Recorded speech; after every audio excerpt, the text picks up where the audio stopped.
Il y a quelques minutes à peine, une figure emblématique de la France s'est exprimée.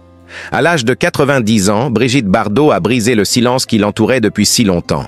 Celle qu'on surnomme Bébé, icône intemporelle du cinéma et de la beauté, vient de révéler publiquement ce qu'elle avait gardé enfoui pendant des décennies. Son rapport à l'amour, à la famille, au regret et au choix de toute une vie. Ce témoignage rare, chargé d'émotions, bouleverse déjà ses admirateurs du monde entier. Car derrière l'image de la star sulfureuse des années 60, de la muse adorée de Vadim ou de Gainsbourg, se cache une femme marquée par des blessures profondes, par des décisions incomprises, par des secrets que les projecteurs n'ont jamais su éclairer. Aujourd'hui, Brigitte Bardot ne cherche ni à plaire ni à choquer. Elle parle avec la sincérité brute de ceux qui n'ont plus rien à cacher, et ce qu'elle dit est à la fois bouleversant et profondément humain. Elle revient sur ses amours tumultueuses, sur les hommes qui l'ont aimée, blessée, ou qu'elle a dû quitter pour survivre. Elle parle de ses unions, de ses déceptions, de ce besoin d'amour qui ne l'a jamais quittée, mais qu'elle a souvent fui pour préserver sa liberté. Et puis, elle évoque le sujet le plus délicat, celui qui a longtemps suscité critiques et incompréhension, la maternité. Bardot confesse sans détour ses choix, ses douleurs, ses incompréhensions avec son fils unique. Elle avoue ce qu'elle n'a jamais dit dans un éclair de lucidité déchirante. Ce n'est pas une justification, mais un témoignage. Celui d'une femme qui a aimé à sa manière, souvent maladroitement, mais toujours intensément.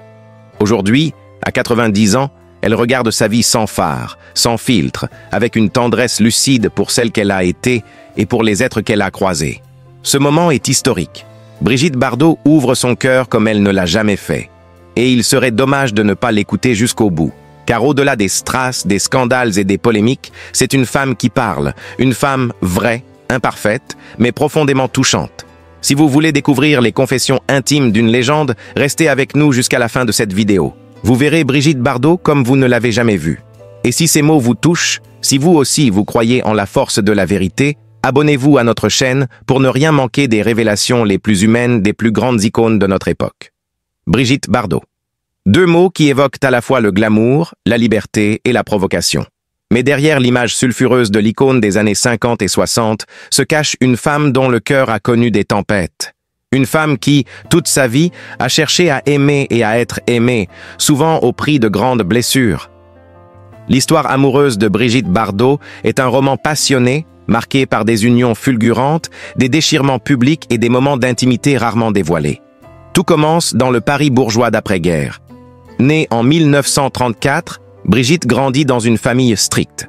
Très jeune, elle découvre la danse, le cinéma et surtout un profond besoin de se sentir vivante à travers le regard des autres. À 15 ans, elle rencontre Roger Vadim, jeune assistant réalisateur. C'est le coup de foudre. Il a 22 ans, elle encore adolescente, mais leur amour est incandescent. Contre l'avis de ses parents, elle l'épouse à 18 ans. Vadim ne tarde pas à comprendre le pouvoir de la beauté de sa jeune épouse. Il écrit pour elle et Dieu créa la femme, film qui fait exploser Bardot à l'écran et dans les cœurs. Mais cette soudaine célébrité, cette Bardot érigée en fantasme mondial, finit par les éloigner. L'amour devient étouffant. Ils divorcent en 1957, mais resteront proches. Vadim conservant toujours une forme d'admiration et de tendresse pour elle. Après cette première passion, Bardot enchaîne les liaisons avec des hommes souvent célèbres, parfois tourmentés. Elle a des relations avec Jean-Louis Trintignant, rencontré sur le tournage de Et Dieu, Créa la femme, puis avec Gilbert Bécaud, Sacha Distel, Sami Frey. Chacun d'eux tombera amoureux d'elle, mais très peu parviendront à la comprendre. Car aimer Bardot, ce n'était pas seulement partager sa vie, c'était faire face à une femme libre, imprévisible, insaisissable. Une femme qui voulait tout, mais refusait d'être enfermée dans des conventions. En 1959, elle épouse l'acteur Jacques Charrier. Avec lui, elle connaît la maternité. De cette union naît son fils, Nicolas. Mais ce bonheur est de courte durée. Bardot, alors au sommet de sa carrière, vit mal cette nouvelle réalité. Elle confesse dans ses mémoires s'être sentie étouffée, incomprise, incapable d'assumer ce rôle. La séparation est brutale et la garde de l'enfant est confiée au père. Cette blessure laissera des traces profondes dans sa vie sentimentale. L'échec de ce mariage marque pour elle une nouvelle prise de conscience. L'amour traditionnel ne lui suffit pas. Les années 60 et 70 sont marquées par des amours en cascade. Serge Gainsbourg tombe fou amoureux d'elle. il lui écrit des chansons devenues mythiques comme « Je t'aime »,« Moi non plus » et « Bonnie and Clyde ». Leur relation, passionnée mais chaotique, ne dure que quelques mois mais reste inoubliable. Gainsbourg dira plus tard qu'elle fut l'un des grands amours de sa vie. D'autres suivront le milliardaire Günther Sachs, qu'elle épouse en 1966 dans un mariage hollywoodien, puis des figures moins médiatiques, mais tout aussi intenses. Avec Günther Sachs, elle vit une histoire digne d'un film. Jet privé, dîners extravagants, vie de château. Mais l'exubérance ne suffit pas. Elle s'épuise vite dans cette relation. Ils divorcent en 1969, dans le silence et la lassitude. Bardot, à cette époque, commence à ressentir un profond désenchantement. La célébrité l'apaise, l'amour aussi. Elle tente de se reconstruire loin des projecteurs, mais ses blessures sont profondes. Elle fait plusieurs tentatives de suicide. L'amour semble à la fois la sauver et la détruire. Mais Bardot n'est pas du genre à abandonner. Dans les années 80, elle trouve enfin un équilibre auprès de Bernard Dormal, homme politique discret et loyal. Il n'est ni acteur, ni musicien, ni playboy. Il est son contraire, son ancrage. Ensemble depuis plus de 30 ans, ils forment un couple à l'abri des regards, loin du tumulte des années Bardot. Ce dernier amour, plus serein, plus solide, lui offre enfin une forme de paix intérieure. Aujourd'hui, à 90 ans, Brigitte Bardot parle de ses amours sans détour. Elle ne nie rien. Elle ne regrette presque rien. Elle a aimé follement, avec excès, parfois maladroitement, mais toujours sincèrement. Sa vie amoureuse est à son image, libre, sauvage, indomptable. Elle a été l'amante des plus grands, la muse des plus talentueux, mais surtout une femme qui n'a jamais cessé de croire en l'amour, même quand celui-ci lui échappait. Brigitte Bardot n'a jamais été une femme ordinaire, et ses histoires d'amour, pleines de passion, de scandales et de douleurs, font d'elle un personnage romanesque que le monde n'oubliera jamais. Brigitte Bardot, l'icône de la beauté et de la sensualité, a eu une vie personnelle complexe et marquée par des événements familiaux déterminants. Née le 28 septembre 1934 à Paris, elle est la fille de Louis Bardot, un industriel, et de Simone, une femme au foyer. Sa famille, bien que venant d'un milieu bourgeois et assez traditionnel, n'a pas été épargnée par les tumultes et les drames, qu'il s'agisse de ses relations avec ses parents, de son mariage ou encore de la maternité. Dans cet article, nous allons plonger dans l'univers familial de Brigitte Bardot, une famille à la fois aimante et complexe, avec ses hauts et ses bas. Brigitte grandit dans une famille bourgeoise où l'apparence et le respect des convenances sont primordiaux. Dès son enfance, elle est confrontée à des attentes élevées de la part de ses parents. Son père, Louis Bardot, est un homme autoritaire, tandis que sa mère, Simone, semble plus douce et protectrice, mais aussi stricte. Cependant, Brigitte ne se sent jamais entièrement à l'aise dans cette atmosphère. Elle se sent souvent incomprise, en particulier dans un environnement familial où l'émotion semble être absente. Elle trouve son échappatoire dans la danse et la musique, deux passions qui vont l'aider à s'épanouir et à se faire un nom. Sa mère la pousse à prendre des cours de danse dès son plus jeune âge, et c'est à travers cette discipline qu'elle commence à attirer l'attention. D'abord dans les spectacles de ballet, puis en tant que mannequin. Mais la pression familiale de réussir et de se conformer à un idéal bourgeois pesait lourdement sur ses épaules. Elle dira plus tard que la relation avec ses parents, bien que remplie de moments d'affection, a souvent été une source de tension. Les mariages. Une quête d'amour et de stabilité. Brigitte Bardot, malgré sa célébrité et son statut d'icône, n'a jamais trouvé l'amour qu'elle cherchait réellement dans ses mariages. Son premier mariage avec Roger Vadim, en 1952, représente l'une des étapes les plus marquantes de sa vie. Vadim, un jeune réalisateur, va la propulser sous les feux de la rampe avec le film « Et Dieu créa la femme ». Ensemble, ils forment un couple très médiatisé et symbolisent l'amour libre et la rébellion des années 60. Cependant, ce mariage ne durera que 5 ans en raison de l'incompatibilité de leur personnalité et du poids de la célébrité qui érode leur relation. Brigitte dira plus tard que, bien qu'elle ait beaucoup aimé Roger Vadim, il était un homme très difficile à vivre et que la pression de leur vie publique avait été trop forte pour leur union. Après leur divorce, Brigitte poursuit sa quête de l'amour, mais chaque relation qu'elle noue semble se terminer sur une note de frustration. Ses mariages avec Jacques Charrier, un acteur français avec qui elle a eu son fils Nicolas, et avec le milliardaire Günther Sachs en 1966, suivront une trajectoire similaire. Les relations se terminent souvent par des ruptures violentes et Brigitte finit par se distancer de ses anciennes vies conjugales. Le mariage avec Jacques Charrier, bien qu'ayant donné naissance à son fils Nicolas, a également été marqué par des conflits. Elle avait du mal à concilier son rôle de mère et sa carrière fulgurante. La maternité ne semblait pas s'adapter à sa personnalité et cela a créé des tensions dans son couple. À l'issue de leur séparation, la garde de leur enfant revient à Jacques, ce qui restera une blessure profonde pour Brigitte. Son fils Nicolas, malgré son amour pour sa mère, vivra une enfance marquée par l'absence de cette figure maternelle idéale. Le mariage avec Günther Sachs, bien que faste et luxueux, ne tiendra pas la route non plus. Brigitte, à cette époque, se sent prisonnière de l'image publique qu'on lui colle. Elle commence à rejeter l'idée d'être une épouse modèle et une mère traditionnelle. Le divorce avec Sachs en 1969 est une autre déchirure, mais aussi un acte de rébellion contre les attentes sociales qui pèsent sur elle. La maternité.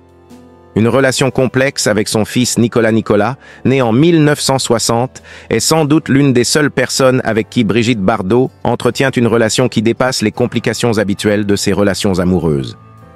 Cependant, la maternité de Brigitte est marquée par des ambiguïtés. Bien qu'elle ait donné naissance à son fils avec amour, sa carrière et son désir d'indépendance ont fait qu'elle n'a pas été la mère traditionnelle que beaucoup auraient pu espérer. Le fait que la garde de Nicolas ait été attribuée à son père après leur séparation est un point qui l'a profondément affecté. Nicolas, qui vivra la plupart de son enfance auprès de son père, a toujours cherché une forme d'affection de la part de sa mère. Brigitte a souvent exprimé son amour pour lui, mais aussi sa difficulté à concilier sa maternité avec ses ambitions. Cela n'a pas été facile pour elle, car l'image de la mère idéale ne correspondait pas à son idéal de liberté. Au fil des ans, elle a tenté de renforcer sa relation avec son fils, bien que leurs retrouvailles aient été épisodiques. Cependant, elle l'a toujours soutenu, même à distance. Brigitte et la famille aujourd'hui. À 90 ans, Brigitte Bardot vit une vie retirée dans le sud de la France, loin des feux de la rampe. Elle se consacre désormais à la défense des animaux, une cause qui lui tient particulièrement à cœur. Sa vie familiale aujourd'hui est plus discrète. Elle est mariée à Bernard Dormal, un homme politique français, depuis 1992, mais leurs relations restent aussi privées et à l'abri des regards. Ensemble, ils mènent une vie paisible, loin du tumulte des célébrités. Brigitte Bardot, malgré ses tumultueuses histoires d'amour et ses relations familiales compliquées, a trouvé une forme de sérénité dans sa vie d'aujourd'hui. La famille, pour elle, reste une valeur essentielle, bien qu'elle l'ait vécue à sa manière, selon ses propres règles, en dehors des attentes sociales. Aujourd'hui, Brigitte est une femme âgée, respectée, mais qui reste fidèle à sa liberté et à son indépendance, prônant des valeurs qui lui sont chères, loin des drames du passé. Brigitte Bardot, la femme fatale des années 60, est désormais un symbole de la liberté et de la rédemption. Sa famille, marquée par des événements intenses et parfois douloureux, continue d'être un pilier important dans sa vie, même si elle a souvent évolué en marge des conventions sociales. Une famille à son image, unique, complexe et pleine de nuances. Brigitte Bardot, l'icône du cinéma français, est une figure incontournable du XXe siècle. Non seulement en raison de sa beauté légendaire, mais aussi pour sa carrière artistique exceptionnelle. Son parcours parsemé de succès éclatants et de moments d'incertitude l'a mené au sommet de la célébrité et à la reconnaissance internationale. Avec ses films, ses chansons et son engagement dans la défense des animaux, Bardot a marqué son époque. Dans cet article, nous reviendrons sur les œuvres et les moments clés qui ont fait de Brigitte Bardot un nom indissociable du cinéma et de la culture populaire. Née en 1934 à Paris, Brigitte Bardot grandit dans un milieu bourgeois. Sa carrière dans le monde du spectacle commence dès son plus jeune âge. À l'adolescence, elle se lance dans la danse classique et devient mannequin. C'est cependant le cinéma qui va lui offrir la célébrité. À 15 ans, elle obtient son premier rôle dans le film Le Trou Normand en 1952, une production relativement modeste.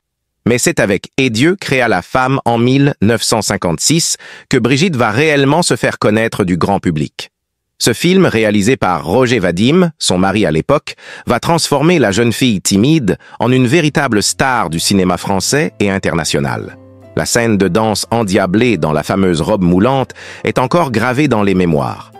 L'air de la femme fatale, Et Dieu créa la femme, Et Dieu créa la femme, 1956, marque un tournant décisif dans la carrière de Brigitte Bardot. Le film est audacieux et radical pour son époque. Il incarne l'émancipation féminine à une époque où la société française est encore marquée par des valeurs traditionnelles. Le personnage de Juliette, incarné par Bardot, est un symbole de liberté sexuelle et d'indépendance. Le film est un énorme succès commercial et propulse Brigitte sur le devant de la scène internationale. Cette œuvre est un manifeste pour la libération de la femme, et Brigitte Bardot devient, du jour au lendemain, un modèle de féminité et de sensualité. Son rôle dans « Et Dieu créa la femme » façonne l'image d'une femme à la fois insaisissable et envoûtante, un archétype qui la suivra tout au long de sa carrière.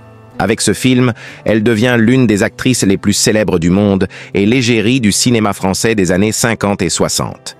Les années 60, l'apogée de la carrière cinématographique. Les années 60 représentent l'apogée de la carrière cinématographique de Brigitte Bardot. Elle tourne plusieurs films à succès qui la consacrent définitivement comme une star. Parmi les plus marquants, La Vérité, 1960, ce film, réalisé par Henri-Georges Clouzot, est un tournant dans la carrière de Brigitte Bardot. Elle y joue le rôle de Dominique Marceau, une jeune femme accusée du meurtre de son amant. Dans ce drame judiciaire, Brigitte dévoile une facette plus complexe de son talent d'actrice, prouvant qu'elle peut endosser des rôles plus dramatiques. Le Mépris, 1963, réalisé par Jean-Luc Godard, ce film est l'un des plus célèbres de Bardot. Elle y incarne Camille, la femme d'un scénariste qui traverse une crise profonde lorsque son mari se laisse séduire par le producteur de son film. Ce film devient un classique du cinéma français et international. La performance de Bardot, plus tragique et désespérée que dans ses précédents rôles, est saluée par la critique. Viva Maria, 1965. Ce film d'aventure réalisé par Louis Malle est une comédie, dans laquelle Bardot joue aux côtés de Jeanne Moreau. C'est un film d'action coloré où les deux actrices incarnent des femmes audacieuses et libres dans un cadre exotique. Le film, bien que moins pris au sérieux par les critiques, montre une autre facette du charisme de Bardot, plus légère et débridée. Ces films, entre autres, cimentent l'image de Brigitte Bardot comme une actrice polyvalente, capable de jongler entre rôles dramatiques, comiques et sensuels. Les années de transition, le cinéma et la musique. Si le cinéma a été la grande scène de Brigitte Bardot, la musique ne lui est pas restée étrangère. En parallèle de sa carrière cinématographique, elle sort plusieurs albums, dont certains rencontrent un grand succès. Son premier album, Bardot, 1957, contient des chansons qui, tout comme ses films, font sensation. Brigitte Bardot y chante de manière sensuelle et pleine de charme, prenant également des risques artistiques en interprétant des morceaux écrits par les plus grands compositeurs français, dont Serge Gainsbourg. Sa collaboration avec Gainsbourg sera particulièrement fructueuse et le duo réalise plusieurs morceaux mémorables, dont « Je t'aime, moi non plus », une chanson qui devient un énorme tube en 1969. Cependant, Brigitte commence à se désintéresser du cinéma vers la fin des années 60, attirée par des projets plus personnels. La pression médiatique et la perte de son statut d'icône commencent à peser lourdement sur elle. En 1973, elle décide de se retirer du monde du cinéma pour se consacrer à la cause des animaux, une passion qui la pousse à fonder sa propre fondation en 1986. L'activisme animalier et sa transition vers une vie privée. Après plusieurs années consacrées au cinéma et à la musique, Brigitte Bardot choisit de se retirer de la scène publique. Elle se tourne vers la protection des animaux, une cause qui lui est chère depuis ses jeunes années. Elle utilise sa notoriété pour sensibiliser le public aux droits des animaux et créer une fondation en 1986, la Fondation Brigitte Bardot, qui lutte contre la maltraitance animale. Ce tournant dans sa carrière marque la fin de son époque de glamour et de célébrité, mais le début d'une nouvelle aventure, celle de l'activisme. Malgré son retrait de la scène médiatique, Brigitte continue à attirer l'attention, cette fois-ci pour ses engagements en faveur des animaux, et devient une figure respectée dans ce domaine. Un héritage durable. L'héritage cinématographique de Brigitte Bardot reste colossal. Son image d'icône du cinéma français, de la sensualité et de la rébellion, perdure encore aujourd'hui. Si sa carrière a été relativement courte en termes de films, son impact culturel a été immense. Elle est l'archétype de la beauté fatale et de l'actrice moderne qui a défié les conventions de son époque. La popularité de ses films est toujours présente dans les festivals et cinémas du monde entier, et elle reste une muse pour les cinéastes et les artistes. L'influence de Brigitte Bardot ne se limite pas à son époque. Elle continue à inspirer les générations futures. Dans le monde du cinéma, elle a ouvert la voie à de nombreuses actrices qui ont voulu suivre ses traces, alliant beauté, talent et une indépendance qui allait bien au-delà de l'écran. Brigitte, dès son plus jeune âge, a montré des signes de talent et de charme. Cependant, contrairement à l'image publique qu'elle allait projeter plus tard, son enfance n'a pas été aussi glorieuse que son ascension future pourrait le laisser penser. Elle est une enfant timide, introvertie, souvent laissée à elle-même dans un monde d'adultes. L'atmosphère dans la maison Bardot était quelque peu rigide, et Brigitte, malgré sa beauté naissante, ne semblait pas particulièrement épanouie. Sa mère, qui avait un rôle très dominant dans sa vie, était particulièrement stricte avec elle et lui imposait une discipline sévère, particulièrement dans les domaines scolaires. Bardot n'était pas une élève brillante et préférait largement les arts à ses études. Très tôt, elle se tourne vers la danse et la musique, se découvrant une véritable passion pour la danse classique. Cependant, ce n'était pas un parcours facile. Bien que Brigitte soit persévérante, elle est consciente de ses limites et de l'exigence de la discipline classique. Cependant, la danse classique devient son refuge et une manière de s'échapper de l'ennui quotidien et des pressions familiales. À 14 ans, elle entre au Conservatoire de danse de Paris, une expérience qui façonne profondément son amour pour l'art du mouvement et qui deviendra plus tard l'une des clés de son succès. Les années de formation, mannequinat et premiers pas à l'écran. Son entrée dans le monde du spectacle est une suite d'événements assez fortuits. Après avoir quitté l'école et s'être consacrée à la danse, elle commence à faire du mannequinat. Ses premières expériences dans ce domaine ne laissent pas indifférents les photographes parisiens. Elle est repérée pour sa silhouette et son visage aux traits parfaits. Le mannequinat devient rapidement une carrière de substitution, un tremplin vers la célébrité, mais elle n'oublie pas sa passion pour la danse. Son premier grand tournant survient en 1952, lorsqu'elle obtient son premier rôle au cinéma dans le film Le Trou Normand, un petit rôle sans grande envergure, mais suffisant pour la faire connaître dans les cercles parisiens. Ce film n'a pas marqué les esprits à l'époque, mais il est l'occasion pour Brigitte de se familiariser avec l'industrie cinématographique, une porte qui allait s'ouvrir largement dans les années à venir. Elle apparaît ensuite dans plusieurs productions mineures, mais son image de jeune femme séduisante commence à se faire un nom dans l'industrie. Rencontre décisive avec Roger Vadim. Ce qui va changer la vie de Brigitte Bardot, c'est sa rencontre avec le réalisateur Roger Vadim. C'est grâce à lui qu'elle connaît un véritable coup de pouce dans sa carrière. Vadim, alors un jeune réalisateur ambitieux, lui propose de jouer dans un film audacieux pour l'époque. Et Dieu créa la femme, 1956. Ce film devient un phénomène, et Brigitte Bardot, qui y incarne un rôle de femme libre et sensuelle, fait une entrée fracassante sur la scène internationale. Elle devient du jour au lendemain un sex symbole, la femme fatale, par excellence. Ce film marque un tournant dans sa vie personnelle et professionnelle. Vadim, qui devient son mari peu après le succès de Et Dieu créa la femme, a une influence majeure sur sa carrière. Il lui permet d'assumer pleinement son image de femme fatale et de séduisante actrice, ce qui l'amène à être sollicitée par les plus grands réalisateurs de l'époque. Dès lors, Brigitte Bardot se fait une place de choix dans le cinéma français et commence à tourner des films qui feront sa réputation à l'international. Les débuts de l'ascension, les années 1950 et le charme incontournable. Les années 1950 marquent le début de l'ascension fulgurante de Brigitte Bardot. Son rôle dans Et Dieu créa la femme fait d'elle un véritable